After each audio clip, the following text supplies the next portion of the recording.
وَالَّذِينَ هُمْ لِفُرُوجِهِمْ حَافِظُونَ إِلَّا عَلَى أَزْوَاجِهِمْ أَوْ مَا مَلَكَتْ أَيْمَانُهُمْ فَإِنَّهُمْ غَيْرُ مَلُومِينَ فَمَنِ ابْتَغَى وَرَاءَ ذَلِكَ فَأُولَٰئِكَ هُمُ الْعَادُونَ. 3 ayat about the same subject. You know what the subject is? Shamelessness. People who guard their privates. We live in the ultimately shameless world today. The world in which streaming videos off of any website are available on your mobile device. The age in which the pornography industry is a multi-trillion-dollar industry. The point of which, the agenda of which is to make sure every one of you is a consumer of filth in one way or another.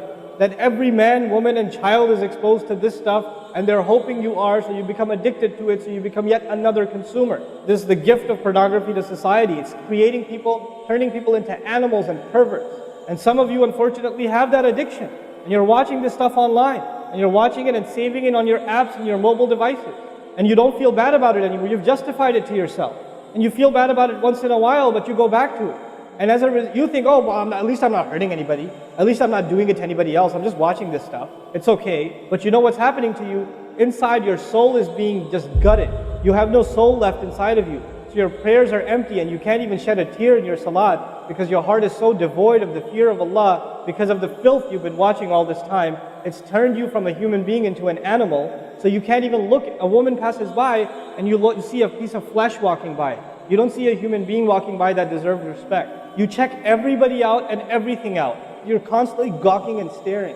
You have a hard time putting your eyes down.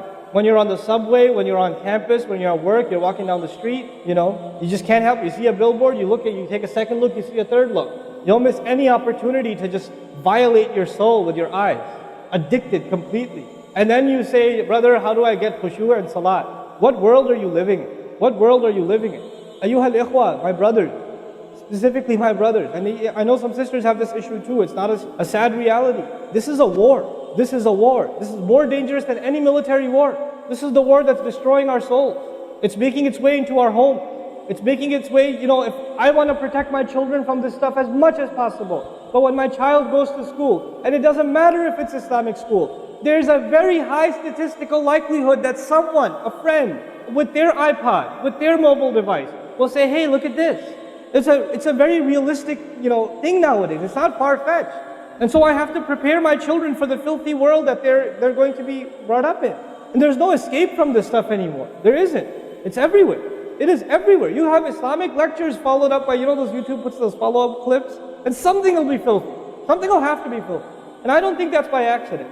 I'm not much of a conspiracy theorist, but I don't think that stuff is an accident. And what happens to you guys is you watch a video, you see something filthy, you click it, you click something else, and you end up watching disgusting things. That's what happens to you. وَالَّذِينَ هُمْ لِفُرُوجِهِمْ حَافِظُونَ. Especially when it comes to their privates, they guard them. They guard their shame. Brother, what's the solution? Should I get married? Like the guy who asked the other day, how can I get married right now? No, guys, the solution is not marriage. Because if you're a pervert, then you're going to be a pervert after marriage too. If you have no shame now, you will have no shame after marriage. Honestly. You think marriage is going to end your problems? No. Your problem isn't marriage. Your problem is spiritual in nature. Your problem is psychological in nature. You need help. You need to stop this. You need to stop hurting yourself like this. You will have nothing, there will be nothing left inside you. I just had an email from a teenager who's addicted to pornography, an anonymous email, 14, 15-year-old teenager. Says, I want to kill myself. I can't stop. I've been watching it since I was 11. My parents don't know. I read this stuff and I cry because he's not one. There's millions of Muslim kids like this. Millions of them. We have to help these people. We have to do whatever we can. And we don't have the trillions of dollars of advertising to counter that. We don't. And it's not realistic for me to say Facebook, YouTube, Twitter, internet, it's all haram. It's not realistic because it's a reality. It's as common as oxygen now. The only thing we can do is have a mature conversation about this and teach our youth to deal with this and navigate this and not fall into it. The elders that are here, stop watching Indian movies, man. Why are you sitting in a lecture talking about salat and the importance of salat and you don't guard your shame? Mother and daughter and husband and wife and sister sitting together watching whatever? God, come on, stop. وَالَّذِينَ هُمْ لِفُرُوجِهِمْ حَافِظُونَ. They guard their privates. But guarding your privates doesn't mean you don't commit zina. It means everything that leads to the temptation. Everything that leads to it. They watch it, they guard it. They know it's under attack. They know that their shame is under attack. They realize that their weakness is their urges. Those urges that Allah put inside of us, that are so strong. Allah put them there for a reason. He did. And every one of you have them. You don't have to, I don't have to have a dalil for you to have them. I know, the guys that are here. You all suffer that challenge every single day of your life. And you have to really go out of your way to guard yourself. This passage is not about high goals. This is about the bare minimum. I told you that, right? This is the bare minimum, folks. The bare minimum is we guard ourselves from shamelessness. We wage a war within ourselves against that tendency.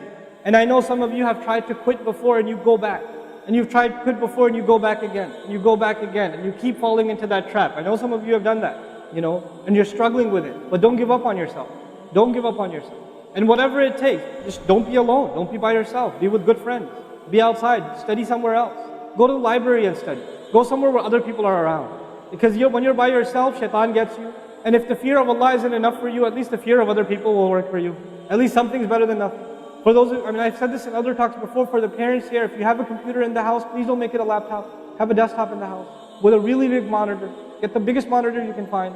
Honest to God. And make sure your computer is in the kitchen or in the dining room. Don't put it in the living room. Don't put it in the kids' room. Don't put it in your bedroom. Put it in the dining room, facing the public. You want to do homework, do it over there. Though you can't move the monitor this way or that way. It's facing everybody. That's how you should have it. We have to take these precautions. Don't give your 11-year-old a smartphone. What were you thinking? That's not very smart. Don't give them a smartphone. Why am I seeing kids in Islamic school, 5th graders, with iPhone? With 4G, you know how dangerous that stuff is? وَالَّذِينَ هُمْ لِفُرُوجِهِمْ حَافِظُونَ إِلَّا عَلَىٰ أَزْوَاجِهِمْ except upon their spouses. أَوْ مَا مَلَكَتْ أَيْمَانُهُمْ فَإِنَّهُمْ غَيْرُ مَلُومِينَ or what their right hands possess, then they're not to be blamed. Allah says we have these urges and we can execute those urges. We can release those urges, but to the halal spouse, to the spouse, our spouses. But outside of that, we can't. And by the way, when people get addicted to this sort of thing, and they get accustomed to it, or they get over and overly exposed to it, they have miserable marriages. And marriages start falling apart. They have this virtual idea of what pleasure means, and they don't find pleasure in their spouse anymore. And there's great fitna that comes into the family. It destroys homes, Muslim homes. That's what's happening in our world today. فَمَنِ ابْتَغَى وَرَاءَ ذَلِكَ فَأُولَٰئِكَ هُمُ الْعَادُونَ. The people who pursue anything beyond that, then they are the ones engaged in aggression. This is an act of aggression. Al-adawa in Arabic means animosity. Allah says whoever pursues their urges to be fulfilled outside of the halal, outside of the marriage, whoever pursues that, then they are engaged in an act of aggression. The question is aggression against who? Because when you say enemy, then you have to say enemy of who? If they've become an enemy, who have you become an enemy to? Allah didn't mention a maf'ul bihi, no jar majroor, nothing related to it. You know what that means? They are an enemy to themselves, their family. They become an enemy even to Allah's teaching. These are the kinds of people. The most important asset you and I have is our hearts.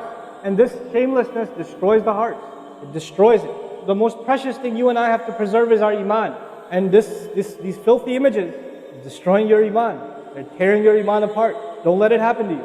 Do not let it happen to you. And I can only talk about this. I can't stop you from doing anything. And nobody else can. You will have to police yourself. You will have to control yourself. You'll have to make the decision, is my iman important enough? Is my salat important enough?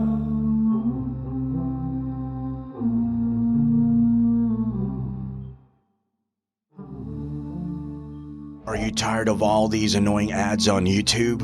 Are you worried that a haram video might pop up? Well, the One Islam TV app is here to solve these problems, inshallah.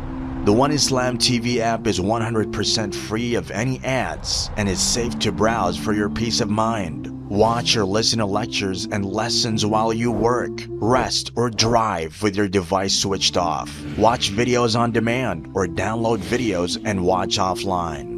Watch hundreds of high-quality produced Islamic reminders, Quran learning videos, stories of the prophets, and so much more. 2 to 4 new videos uploaded daily, inshallah. One Islam TV is 100% run and owned by Muslims, which means a small amount you pay for your subscription is a sadaqah jariyah, continuous charity for you as we use the funds raised to continue producing more beneficial videos and reminders, inshallah. The One Islam TV app is now available on Apple devices, Apple TV, Android devices, Android TV, Amazon Fire TV, and Roku, so you can watch on most devices and smart TVs. Download now for a free 7-day trial. May Allah reward you for supporting our work.